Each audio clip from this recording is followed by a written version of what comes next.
Hello everyone. कैसे हैं आप सब? आशा और उम्मीद है कि आप सब बहुत अच्छे होंगे, अपनी प्रिपरेशन बहुत अच्छे से कर रहे होंगे। और जो यात्रा हम लोग जिस यात्रा पर आगे चल रहे हैं, यानी जो हमारा लक्ष्य है, उस लक्ष्य की तरफ अनवरत रूप से आगे बढ़ रहे हैं। तो वो अनवरत रूप से ऐसे ही आगे बढ़ रहे होंगे। मैं अविरल विश्वकर्मा आप सबके साथ जुड़ता हूँ प्रतिदिन सुबह 7 बजे। सीडीपी और हिंदी का जो पूरा सिलेबस है हमारा सीटेट में, उसमें। लेकिन उसके बाद भी उस सिलेबस को कंप्लीट तो हम कर रहे हैं, उसके कॉन्सेप्ट भी पढ़ रहे हैं, लेकिन उसके साथ साथ भी उस कॉन्सेप्ट को जो हम सीख रहे हैं उसे कैसे इंप्लीमेंट करना है, कहाँ कब कितना प्रयोग करना है, दैट इज ऑल्सो इंपॉर्टेंट। तो उसके लिए मैं ऐसे वीडियोस के माध्यम से आपके साथ जुड़ता रहता हूं। तो अभी आज का जो हमारा टॉपिक है, आज जिस पर हम बात करने वाले हैं, वो हम 30 प्रश्न जो हमारे आने वाले, हाउ टू स्कोर 30 into 30, 30 का स्कोर हम कैसे करें। जो हमारा सिलेबस है उसके अकॉर्डिंग कौन कौन से प्रश्न आते हैं, किस तरह के, उसका प्रारूप क्या है, और उस जो प्रश्न का प्रारूप जो दिया जाएगा एग्जाम में, उससे हमें कैसे सॉल्व करना है। तो हमारे पास नॉलेज है, बट उस नॉलेज को कैसे हम यूटिलाइज करेंगे ताकि हम अच्छा नंबर गेन करें, that is very important point. तो कैसे करेंगे, और ये भी देखेंगे कि हम ये जो 30 क्वेश्चन होते हैं उन्हें कैसे बाइफर्केशन किया जाता है सिलेबस में, आपके किस तरह से कितने क्वेश्चन कहां से आते हैं, इसको देखेंगे। और साथ में कैसे हम उन्हें टैकल करें। बड़ी समस्या है, कई सारे प्रश्न हमारे पास आते रहते हैं बच्चों के। पेडागोजी को लेके बहुत सारे प्रश्न आते हैं, टेलीग्राम पर मैसेज आते हैं बहुत सारे कि सर अब पेडागोजी वाला पार्ट जो है वो बड़ा टफ हो जा रहा है। प्रीवियस ईयर में भी हमने प्रॉब्लम क्रिएट की थी, इस बार भी कई बार प्रॉब्लम क्रिएट हो रही है उसको लेके, तो वो कैसे कवर करें। तो हम पढ़ तो रहे हैं, लेकिन उस जो पढ़ रहे हैं क्या हम उसे 100% इफिशियंसी के साथ इंप्लीमेंट कर पा रहे हैं अपने एग्जाम में या मॉक में। सो आज हम यही सब देखेंगे। तो चलिए पहले तो हम आपको जो नए साथी उनको बता दें कि एक्चुअल में क्या सिलेबस है हमारा। हम बात करेंगे सीटेट की। तो सीटेट यानी कि जो हमारा टीचिंग एलिजिबिलिटी टेस्ट होता है सेंट्रल लेवल पे, ठीक है ना।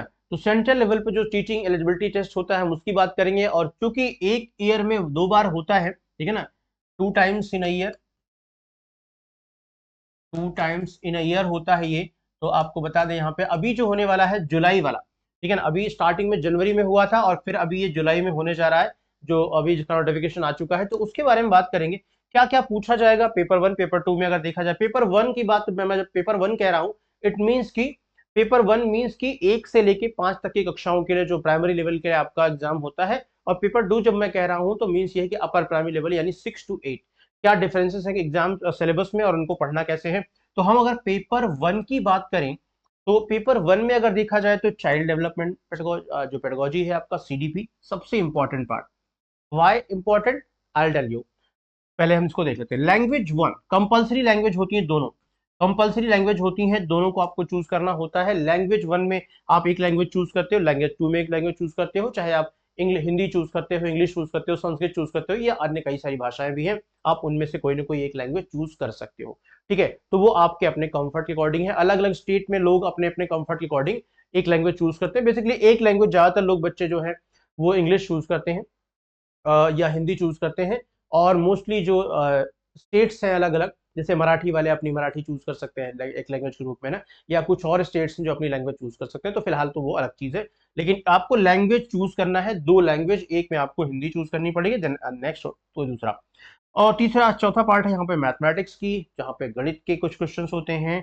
और फिर होता है एनवायरमेंटल स्टडीज यानी कि एसएसटी। अब ये पूरा सिलेबस साफ साफ लिखा होता है कि एनसीईआरटी बेस्ड है, एनसीईआरटी बेस्ड है। और एनसीईआरटी बेस्ड है क्योंकि पेपर 1 है, तो क्लास 1 से लेके 5 को इसमें थोड़ा सा तरजीह दी जाती है। और कौन कौन सब्जेक्ट में, अगर हम बात करें एसएसटी की बात करें, साइंस की बात करें, एनवायरमेंटल साइंस की बात करें, स्टडीज की बात करें, तो आपको यहाँ पे तो डिक्टो आपको, अगर आप एनसीईआरटी पढ़ा हुआ है आपने, क्योंकि ये जो ह्यूमैनिटीज वाले सब्जेक्ट है ना, अगर आपने एनसीईआरटी पढ़ा हुआ है तो आई थिंक कि आपको बहुत, इवन 70-80% आपको हेल्प मिलने वाली है, वहीं से आने वाला है सब कुछ, क्योंकि सिलेबस ही वही है। बस तरीका, अगर आपने वो बेस पढ़ा हुआ है, बाद में जो हम पढ़ते हैं वो थोड़ा सा परिपक्वता के लिए जरूर पढ़ते हैं, लेकिन चूंकि हमने वहां अच्छे से मेहनत नहीं करी, तो वो अगर पढ़ लिया आपने तो वहीं से सारा पूरा यहीं से पूछा जा रहा है, सब कुछ वहीं से है। बस उसका लेवल थोड़ा सा अलग अलग हो सकता है, मैटर वही है कुल मिला के। मैथमेटिक्स सेम है, बेसिक मैथमेटिक्स होती है, 1 से 5 तक अगर आपको आती है तो आराम से कर सकते हैं आप, कोई समस्या नहीं।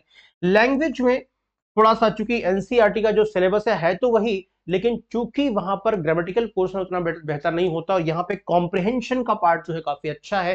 तो कॉम्प्रिहेंशन के पार्ट पे आपको थोड़ा सा मेहनत करनी पड़ेगी, क्योंकि वो समझने वाला है। अगर आप समझ नहीं पा रहे हैं, अगर आपका मेमोरी पावर उतनी अच्छी नहीं है, आपका कंसंट्रेशन उतना अच्छा नहीं, तो कई बार प्रॉब्लम हो जाती है। क्योंकि ये जब मैं बोल रहा हूँ आपके कॉम्प्रहेंशन की बात कर रहा हूँ, तो कॉम्प्रहेंशन यानी यहाँ पर जो पार्ट होता है वो बेसिकली किसका होता है, पैराग्राफ का होता है। तो पैराग्राफ का पार्ट होता है और उसके ग्रामर का पार्ट होता है, तो वो चीजें यहाँ पे होती हैं। अभी हम चर्चा करेंगे, बात करेंगे चाइल्ड डेवलपमेंट पेडागोजी। ये सबसे इंपॉर्टेंट पॉइंट मैंने क्यों कहा, क्योंकि अगर हम थोड़ा सा बाइफरकेट करें इस पूरे सिलेबस को, तो ये जो 30 क्वेश्चन है और 30 मार्क्स का है, ये बेसिकली डिवाइडेड होता है 15 एंड 15 में। ये 15 और 15 में डिवाइड होता है। कैसे? जो लैंग्वेज की पेडागोजी है, जैसे अगर हम बात करें यहाँ पे हिंदी, मान लो लैंग्वेज को वन के रूप में आपने हिंदी चूज कर ली, और बेसिकली बेसिकली मैं जो हिंदी भाषी क्षेत्र के लोग हैं, मैं उनको यही सजेस्ट करूंगा कि वो लैंग्वेज वन के रूप में हिंदी चूज करें। बिकॉज की लैंग्वेज वन में हिंदी चूज करने पर अमूमन ऐसा देखा गया है 90%, 95, 99% ऐसा देखा गया है कि जो पहली लैंग्वेज के रूप में आपने चूज किया है उसमें पोएट्री आती है। कॉम्प्रिहेंशन में एक पोएट्री, एक पैराग्राफ आता है, यानी एक गद्यांश और एक पद्यांश आता है। ऐसी कंडीशन में अगर आपने इंग्लिश पहली लैंग्वेज चूज करी है, तो इंग्लिश में भी आपको वो पद्यांश यानी पोएम पढ़नी पड़ेगी।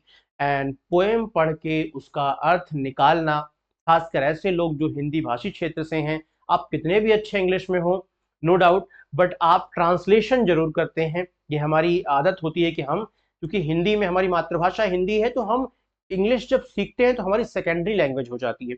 एंड सेकेंडरी लैंग्वेज में हम कितना भी अच्छा परिपक्वता हासिल कर लें, हम ट्रांसलेट करते हैं समझने के लिए अपनी पहली लैंग्वेज में, देन ये जो प्रोसेस है वो बड़ा टफ हो जाता है पोएम्स के लिए। क्योंकि पोएम्स का एक लिटरेचर का जो अलग शब्दावली होती है, एक वोकैब होता है अपना, और उसको जब यूज किया जाता है तो इंग्लिश और भी ज्यादा टफ हो जाती है। इसलिए मैं सजेस्ट करता हूं कि हिंदी को प्रथम लैंग्वेज, यानी कि पहली जो फर्स्ट लैंग्वेज है उसमें हिंदी चुनेंगे आप। हिंदी चुनने में फायदा ये होगा कि एक पैराग्राफ और एक पद्यांश, एक गद्यांश आएगा। पद्यांश यानी कविता अगर आई भी, तो आप हिंदी कविता को आराम से पढ़ के समझ सकते हो, उसके अर्थ भी बता सकते हो और क्वेश्चन के आंसर भी दे सकते हो, तो इसलिए बड़ा आसान हो जाता है। और क्योंकि हर लैंग्वेज में 50, मैंने कहा ना, पेडागोजी के पार्ट होते हैं। जितना भी सब्जेक्ट है उसमें सबके अपने 15 नंबर की पेडागोजी आनी ही आनी है। तो ऐसी कंडीशन में अगर आपने ये पेडागोजी एंड सीडीपी पढ़ा हुआ है, तो इनकी जो पेडागोजी अपनी होती है वो बहुत ज़्यादा डिफरेंस नहीं होती, तो आपको इन 15 में भी काफी हेल्प मिल जाती है। तो अगर आपका सीडीपी तैयार है, तो पेडागोजी वाला पार्ट आपको आधा से ज्यादा ऐसे ही तैयार हो जाता है, थोड़ा सा कुछ अपना यहाँ पे कवर करना पड़ता है, बाकी अप्रोक्स वो सब तैयार हो जाता है, वहीं से सब कुछ आता है। सेकेंड पेपर को जरा देखा जाए तो लगभग सेम है, बस लेवल यहाँ पे 6 to 8 हो जाता है। एनसीईआरटी 6 to 8 का सिलेबस है ये, यानी जो भी आपके टॉपिक्स होंगे, चाहे वो सीडीपी हो, चाहे वो लैंग्वेज वन लैंग्वेज टू की बात करेंगे, या चाहे भी आपका इसकी बात करें। अब यहाँ पे प्रॉब्लम ये है कि जो आपका सब्जेक्ट है ये फिफ्थ वाला, यहाँ पर मैथमेटिक्स एंड साइंस होगा, या फिर सोशल स्टडीज एंड ह्यूमैनिटीज वाले जो सब्जेक्ट है, जिनको मतलब जो सब्जेक्ट टीचर, एक्चुअली यहाँ पे जैसे होता है ना सब्जेक्ट टीचर, हमें कौन से सब्जेक्ट का टीचर बनना है। तो अगर मैथमेटिक्स है तो मैथमेटिक्स साइंस हो जाएगा ना, अगर सोशल स्टडीज है तो सोशल साइंस, उसके साथ सोशल साइंस हो जाएगा। तो इस तरह से 30 + 30 यानी कि 60 प्रश्न का ये आपका टोटल पोर्शन हो जाता है, जहां पे आपको, हालांकि नंबर ऑफ क्वेश्चन उतने ही होते हैं, बस यहाँ पे ये कंबाइन होके 60 हो जाता है।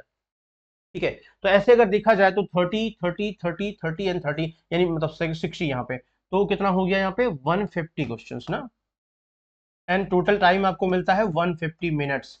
ठीक है ना, 150 क्वेश्चन में 150 मिनट का टाइम मिलता है काम आपको एग्जाम देने के लिए, तो उसमें आपको ये पूरा करना होता है। अब बात करते हैं हम, जिसकी हम बात करने वाले हैं 30 में 30, यानी कि हिंदी वाले पोर्शन पे, क्योंकि मेरा पार्ट जो है वो हिंदी एंड पेडागोजी का है। तो हिंदी एंड पेडागोजी कैसे करेंगे, पेपर 1 और पेपर 2 दोनों में। जैसा कि मैंने कहा एनसीईआरटी को बेस करेंगे हम लोग, तो एनसीईआरटी का जो सिलेबस है वो जरूर बेस करेंगे, ग्रामर का पोर्शन और कॉम्प्रहेंशन का पोर्शन दोनों। बाकी चीजों पर जितना एनसीईआरटी लागू होता है, चाहे मैथ्स की बात करें या स्टडीज की बात करें, जो एनवायरमेंटल स्टडीज ईवीएस की बात करें, उतना हिंदी पर उतना इफेक्टिव नहीं होगा। क्यों? क्योंकि हिंदी के ग्रामर पोर्शन की अगर हम बात करें, क्योंकि आपका जो पैराग्राफ है वहां से ग्रामर पोर्शन के भी क्वेश्चन होते हैं, और ग्रामर पोर्शन का जो शुरुआत है वो एनसीईआरटी में उतना अच्छा बेहतर नहीं दिया गया है, या आप एनसीईआरटी पढ़ेंगे तो उतना बेहतर आप नहीं करेंगे। दूसरी चीज ये है कि कॉम्प्रहेंशन का जो पार्ट है, ये भी नहीं है कि आपके एनसीईआरटी के सिलेबस से कहीं से उठा कहानी उठा आपको दे देगा, नहीं, वहां से कहानी तो देगा नहीं, क्योंकि 1 से 5 तक की कहानी देगा तो फिर तो आप टॉप कर जाओगे, फिर तो टेंशन नहीं है। पैराग्राफ में वो तो आसान होती है। तो आपको जो पैराग्राफ देता है, जो पोएम्स देता है, वो भी अपर लेवल की होती है। वो वहां से नहीं होती कि कक्षा 1 से लेकर 5 तक की किताबें पढ़ लो और वहीं से कहीं कोई कहानी आ जाएगी, वहां से ना रघु आ जाएंगे या फिर कोई शेर की कहानी आ जाएगी, ऐसा नहीं होता। यहाँ पे पैराग्राफ भी थोड़े से अलग स्टैंडर्ड के होते हैं। तो इसलिए मैंने कहा कि बाकी पोर्शन पे तो आपको एनसीईआरटी बहुत बढ़िया काम करती है। हिंदी वाले पोर्शन पे उतना इफेक्टिव नहीं काम कर पाती, इसलिए हमको बाहर से मैटर लेना होता है। अब देखो क्या है इसमें, देखो जिसे बात करें कॉम्प्रहेंशन के पार्ट पे, आपको क्या पूछा, एक अपठित गद्यांश पड़ेगा, आपसे पूछा जाएगा अपठित गद्यांश, कितने, 2 गद्यांश। कौन कौन से, 2, कौन कौन से, एक गद्यांश है जिसमें नाटक या एक कविता या एक पद, इसमें एक पद्यांश होगा ना, एक गद्यांश होगा और एक यहाँ पे कविता होगी यानी पद्यांश होगा। उसमें समझना है, निष्कर्ष निकालना है और व्याकरण के क्वेश्चंस होंगे, भाषा दक्षता से संबंधित क्वेश्चन होंगे। तो व्याकरण में संधि होगा, समास होगा, पर्यायवाची होगा, विलोम होगा। अगर यहाँ पे हम लिखते चले, हालांकि लिखने की जरूरत ही नहीं है, आप सबको पता है। संधि की बात करें तो संधि से व्याकरण का मतलब पूरा व्याकरण, तो समास से प्रश्न हो जाते हैं, जैसे पर्याय से प्रश्न हो जाते हैं ना, पर्याय से प्रश्न हो जाते हैं या विलोम से प्रश्न हो जाते हैं। तो ये बहुत सारा व्याकरण का पार्ट है, लेकिन अभी ये हमारा मुद्दा नहीं है।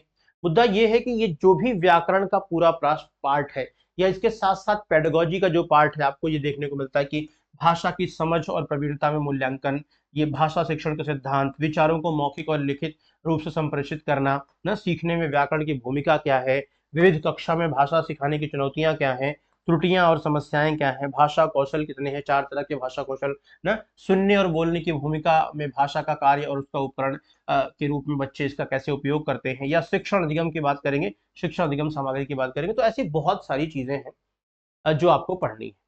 अब ये जो 2 पार्टीशन है, यानी कि ये 15 नंबर का ये पार्टीशन और उसके बाद फिर 15 नंबर का जो ये पार्टीशन है, दोनों में कैसे सामंजस्य बिठाया जाए ताकि हमें पूरे नंबर आ जाए। देखो बात करें ग्रामर की, तो आपको हमने बताया 2 पैराग्राफ ना, 2 पैराग्राफ, एक गद्यांश, एक गद्यांश और एक दूसरा क्या आएगा, पद्यांश, यानी कि कविता। लगभग 7 नंबर यहां से और 7 नंबर 8 नंबर यहां से मान लिया जाए, या 8 नंबर यहां से 7 नंबर यहां से, ऐसा कुछ होता है 15 क्वेश्चन मिला के। इसमें क्या हो सकता है, जो गद्यांश से संबंधित प्रश्न है, इन 7 प्रश्नों में सपोज करो गद्यांश से 7 प्रश्न आ गए, तो गद्यांश से संबंधित जो प्रश्न है वो होते हैं 3 से 4 प्रश्न, अमूमन 3 होते हैं या कभी कभी 2 से 3 भी हो सकते हैं, मिनिमम ही होते हैं। बाकी जो प्रश्न होंगे गद्यांश से, कहने अगर मैं कह रहा हूं कि गद्यांश से प्रश्न, इट मींस कि जो गद्यांश का मैटर है एक्चुअल में, अगर गद्यांश में ये कहा जा रहा है कि कहाँ किसी राजा की कहानी है, उसकी 3 रानियां थी और क्या है, तो गद्यांश आपसे पूछे कि राजा की कितनी रानियां थी, इस तरह के जो प्रश्न है सीधे रिलेटेड टू इस मैटर, जो ये मैटर है, यहां से प्रश्न होंगे अप्रॉक्स 3 से 4। बाकी अगर 3 प्रश्न यहां होते तो 4 प्रश्न बाकी कहां से होंगे, वो भी होंगे तो यहीं से, लेकिन मैटर से प्रश्न नहीं होंगे, बल्कि उसी में से कोई शब्द उठा के पूछेगा, इसमें समास कौन सा है, इसमें संधियां कौन सी हैं, इस शब्द का पर्यायवाची क्या है, इस शब्द का विलोम क्या है, इस तरह से प्रश्न होते हैं। और सेम पद्यांश में भी होता है, लेकिन जब पद्यांश की बारी आती है तो थोड़ा सा प्रश्न का प्रारूप चेंज होता है कि 2 से 3 प्रश्न यहां भी पद्यांश से और बाकी 4 से 5 प्रश्न कहां से होते हैं, पर्यायवाची से हो सकते हैं। अगर पर्यायवाची यहां आ गई तो फिर यहां तो आएगा नहीं, तो यहां हो सकता है कि आपसे पूछे कि कौन सा अलंकार है ना, कौन सा अलंकार है, कौन सा गुण है, माधुर्य है, ओज है, कौन सा गुण है, या इस तरह के प्रश्न यहां से पूछ लेता है। तो लगभग ये जान लीजिए कि मिला जुला रहता है 50-50, यानी 60-40 की बात करें तो 60% ग्रामेटिकल पोर्शन होता है और 40% दोनों पैराग्राफ से सीधे प्रश्न पूछते हैं, जो कंटेंट दिया पैराग्राफ में उससे, ठीक है ना।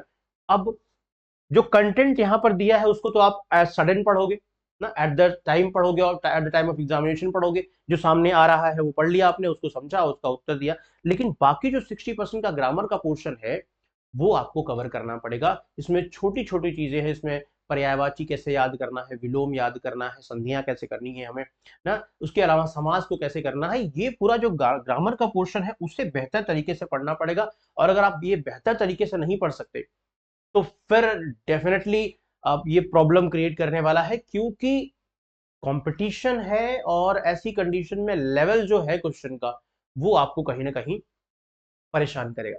दूसरा एक और पॉइंट है कि जब हम जानते हैं कि बाकी पोर्शन में मैथमेटिक्स जान लो, ठीक है, बेसिक है, अगर आप अच्छा कर रहे हो तो कर ले जाओगे। अगर बात करें हम एसएसटी की, तो वहां जीके जीएस और एसएसटी की बात करें तो वहां पर लगभग उतना ही प्रश्न होता है, मतलब ऐसा नहीं कि बहुत अच्छा आपने पढ़ लिया तो बहुत टॉप कर जाओगे, बहुत अंतर नहीं होता, कितना भी पढ़ लो। जीएस का पोर्शन ऐसा ही होता है कि आप कितना भी पढ़ लोगे तो कहीं ना कहीं कुछ कमी रह जाती है। तो ऐसी सिचुएशन में भरोसा सबसे ज्यादा जो जिम्मेदारी है, और पेडागोजी की बात करें, सीडीपी की बात करें, तो वो चूंकि आपकी लाइफ में आई ही है बस 2 साल पहले, जब आपने बीएड किया होगा 2 साल 3 साल, या जब भी आप कर ही रहे होंगे, हो सकता है कुछ साथी ऐसे हैं जो कर रहे होंगे अभी, तो वो अभी पढ़ ही रहे हैं, बराबर पढ़ भी नहीं पाए ढंग से। तो ये जो पहली बार लाइफ में आपके आई है, तो उतना अच्छे से कई बार ध्यान भी नहीं देते कि हम लोग आखिर ये क्या चीज आ गई भाई, चलो ठीक है कर लेंगे। अभी उसमें हम उतने परिपक्व है नहीं, तो हम ये गारंटी ले ही नहीं सकते कि हम सीडीपी में पूरे 30 के 30 मार देंगे, या पेडागोजी सारे 15 के 15 क्वेश्चन कर देंगे। वो पॉसिबल हो तो सकता है, लेकिन हमारे लिए क्या होता है कि वो नई चीज है, तो हम गारंटीड नहीं होते, मतलब कि बाद में जाके कहीं ना कहीं कुछ फंस जाता पेज की, यार ये तो समझ नहीं आ रहा क्या है। तो उस पर हम कमांड करेंगे, लेकिन बहुत भरोसा जता नहीं सकते। तो फाइनली दारोमदार आता है हिंदी पर, पूरा दारोमदार आता है हिंदी पर, कि भैया बाकियों की जो कमियां है, एक आध क्वेश्चन यहां से गलत हुआ, एक आध क्वेश्चन यहां से गलत हुआ, एक दो क्वेश्चन यहां से गलत हुआ ना, ईवीएस से कम हो गए, कुछ कुछ मैथ से कम हो गए, कुछ पेडागोजी सीडीपी से कम हो गए, सपोज करो। क्योंकि मैंने कहा ना कि जो चीजें नई आई हैं हमारे लिए, सीडीपी जैसी चीजें, पेडागोजी जैसी चीजें, वो शायद कुछ प्रॉब्लम हो सकती, तो वो कमियां पूरी करेगी आपकी हिंदी। क्योंकि यहां इस 15 में तो दाग लगना बिल्कुल है नहीं। ये आपको अपने आप को इतना परिपक्व बनाना है कि इस 15 में दाग नहीं लगना है, ये 15 में पूरा लेके आऊंगा, और ये जो 15 है इसको भी कोशिश करेंगे। अच्छा, ये 15 का एक चांस है, ये 15 का एक चांस है कि हर सब्जेक्ट का जो 15 है ना, वो सेम, लगभग सेम है। भाषा कौशल की बात करें तो मैथ में अलग भाषा कौशल नहीं है कुछ खास, थोड़ा सा बस तरीका बदलेगा, बाकी भाषा कौशल वही 4 होंगे। संस्कृत में भाषा कौशल अलग नहीं होंगे। या अगर हम बात करें इसके अलावा जो है एसएसटी में जो ईवीएस का भाषा कौशल है, बहुत डिफरेंट नहीं होगा। तो पेडागोजी का जो 15-15 नंबर का पार्ट है आपका, वो लगभग सेम है। तो इसमें अगर आपने अच्छी पकड़ बना ली तो लगभग उतना ही एवरेज लेकर आओगे आप। लेकिन बाकी का जो 15 क्वेश्चन है, वहां पर अगर मार्क खाते हो, तो वो कंप्लीट करने के लिए आपको हिंदी पर जाना पड़ेगा, हिंदी से वो पूरा मुआवजा लेना पड़ेगा, मतलब कि पूरे 15 के 15 कंप्लीट करने पड़ेंगे। समझ रहे हैं आप? बस यही तो सबसे इंपॉर्टेंट चीज है, यही हमें करना भी होता है, यही हमें करना भी होता है। तो अगर आपने ये कर लिया, अच्छा, पेडागोजी को पढ़ने के लिए आप सीडीपी फोकस करिए। अगर आप सीडीपी पर अच्छे से फोकस कर रहे हो कॉन्सेप्ट पे, तो आधी से ज्यादा पेडागोजी आपकी कवर हो जाएगी, क्योंकि सिद्धांत, बहुत सारे तरीके, ये लगभग उसी के जैसे हम मैच करते हैं। और फिर अगर आपने यहां कंप्लीट कर लिया, तो बाकी का पोर्शन जो है वो पेडागोजी के पढ़ते समय कंप्लीट हो जाएगा। एंड देन फिर रही हर सब्जेक्ट की अलग पेडागोजी, तो मुश्किल से 5 से 7% का डिफरेंट जो है वो आपका 8-10% मानते हैं मैक्सिमम, जो 10% का डिफरेंट है वो कवर हो जाएगा आराम से एक बार अलग अलग पढ़ने के बाद। तो ये एक ही चीज को हम 3 बार डिफरेंट डिफरेंट वे में पढ़ रहे हैं, और डिफरेंट डिफरेंट कॉन्टेक्स्ट में पढ़ रहे हैं, बाकी लगभग है सेम ही चीज। ठीक है ना? तो ये आपको समझना है। अब अगर हम ये 15 को कवर कर लेते हैं, ठीक है, ये 15 को हम यहां से कवर कर लेते हैं। चूंकि कवर करना आसान क्यों है जानते हो? क्योंकि आपको सीडीपी में भी वही चीज पढ़ रहे हो आप लगभग, फिर मैथ में भी सीडी पेडागोजी आप पढ़ ही रहे हो, फिर आप एक ही, मतलब सारे सब्जेक्ट के लिए आपको वही पढ़ना है, वही पढ़ना है, वही पढ़ना है। तो अब आपके पास जानते हो क्या हो गया यहाँ पर, अगर हम इसकी बात करें लेके चले, तो यहाँ पे आपके पास 150 क्वेश्चन के लिए पढ़ना ही नहीं भाई, फिर 15-15 तो एक ही हो गया ना भाई, इसका 15, इसका 15, इसका 15, इसका 15, इसका 15, 75 नंबर्स के जो 75 नंबर्स के लिए आपको जो है पढ़ने की जरूरत ही नहीं है ना। आधा पोर्शन तो पूरा पेडागोजी ही है आपका, ये कहाँ ध्यान दे रहे हैं आप? समझिए मैं क्या समझाना चाहता हूँ, कि आधा सब में जो पेडागोजी आ रही है, यानी 75 मार्क्स, आधे नंबर, आधे पोर्शन को पूरा पेडागोजी है आपकी। तो आपकी जो पढ़ाई का टाइम है उसमें भी उसको ज्यादा मिलना चाहिए, आपकी जो स्टडी का कैलकुलेशन है उसमें भी उसको ज्यादा मिलना चाहिए, क्योंकि सब में आ रही है और सब में लगभग वही है ना। एक बार अगर आप पढ़ लिया तो बहुत डिफरेंट नहीं आएगा आपको, बहुत चेंजेस नहीं दिखाई देंगे, ड्रास्टिक चेंज नहीं होंगे वहां पे बहुत ज्यादा। And that is the way to make 15 full numbers. तो टोटल यहाँ पे 15 नंबर के लिए ये अगर आपने पढ़ लिया एक्स्ट्रा टाइम, तो ये 15 यहाँ से गेन कर लोगे। और हिंदी मैंने कहा ना कि यहाँ पे हमें चांस लेना ही नहीं है, यहाँ पे हमें चांस लेना ही नहीं है, उस हिसाब से मेहनत करनी है कि पूरे के पूरे 15 आए। और ऐसी कंडीशन में अगर हिंदी में 15 और 15 बराबर 30 कर लिया आपने, तो बाकी पोर्शन में भी चांसेस बढ़ गए, क्योंकि मैथ्स में बहुत बेसिक मैथ्स है, कितनी भी कमजोर हो, तो 15 पेडागोजी का आपने स्कोर कर लिया, प्रॉपर कर लिया, सिक्योर कर लिया, और बाकी के जो है मैथ्स 15, उसमें आराम से कवर कुछ तो कर ही लोगे ना। अगर आपका ईवीएस कितना भी एक आध दो क्वेश्चन गलत होगा, मान लो 15 में 13, तब भी आराम से 15-13 हो ही जाएगा।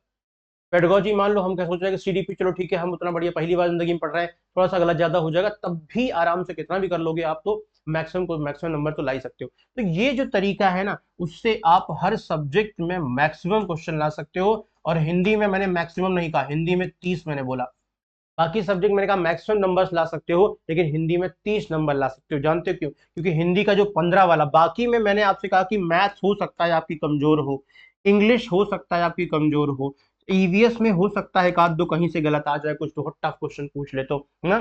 सीडीपी में हो सकता है आपने पहली बार जिंदगी में सीडीपी पढ़ा तो शायद कहीं कुछ मिस हो जाए, लेकिन हिंदी आप बचपन से बोलते आ रहे हो, पैदा होने के बाद। आई होप कि आपने हिंदी हिंदी ही बोला होगा, अगर हिंदी भाषी क्षेत्र से है तो। नहीं है तब भी आपने हिंदी सीखा होगा, हिंदी जानते होंगे, अपनी बोलचाल की भाषा में हिंदी का प्रयोग कर रहे होंगे। अगर ऐसा है तो बेसिकली यहां से 15 में से 15 14 नहीं होने चाहिए। और जबकि पेपर आपका जो बन रहा है वो बड़ा प्यारा गद्यांश और पद्यांश का है, बाकी कहीं नहीं आएगा। सीडीपी में मैथ्स में कहीं गद्यांश नहीं आएगा, ईवीएस में कहीं गद्यांश नहीं आएगा, यहाँ गद्यांश आता है। मतलब गद्यांश समझते हो क्या है? गद्यांश मीन्स एग्जामिनर सेइंग कि I am giving you the chit, मैं आपको क्वेश्चन का चिट दे रहा हूं, आंसर दे रहा हूं, एक दीर्घ उत्तरीय प्रश्न दे रहा हूं आपको, और यहीं से पूछ रहा हूं, लो पढ़ के देख लो तुमको टाइम दे रहा हूं कि लो पढ़ लो यार, पैराग्राफ को तुम पढ़ लो और फिर मुझे बताओ, लो उत्तर देके दिखाओ। तो it's a challenge from examiner, तो चैलेंज तो एक्सेप्ट करना पड़ेगा, और 15 में 15 पूरा लाना पड़ेगा। तो 15 वो और पेडागोजी के 15 हो जाएगा, 30 नंबर आराम से आ जाए, कहीं नहीं गए यार, यही तो करना है। अच्छा, उसी के लिए तो मेहनत कर रहे हैं हम लोग भाई, पूरी टीम आपके साथ लगी हुई है।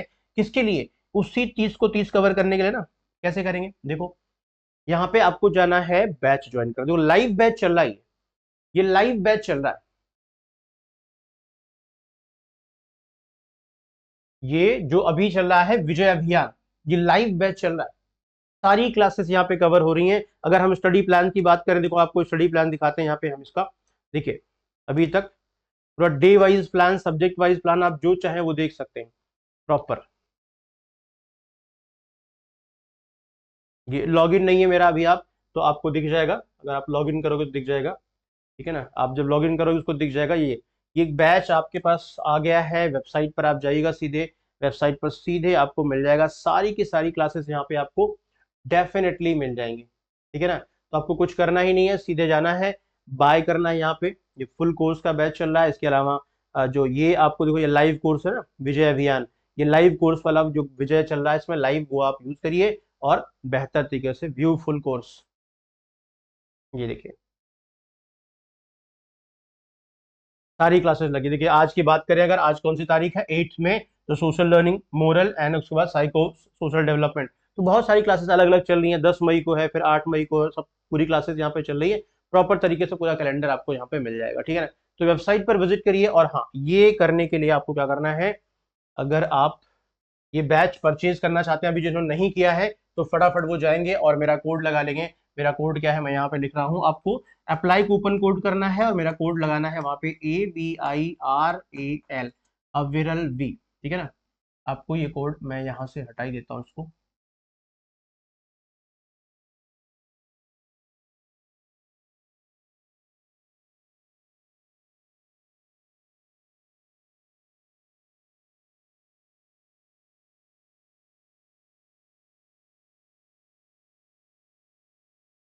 ठीक है, तो ये है मेरा टेलीग्राम चैनल, ये है मेरा टेलीग्राम चैनल, आप इसको ज्वाइन कर लीजिएगा, ठीक है। और इसको ज्वाइन करने के साथ साथ और क्या करना है आपको, और मेरा कोड मैंने जो बताया कि अविरल वी, आपको कोड लगाना है AVIRALV,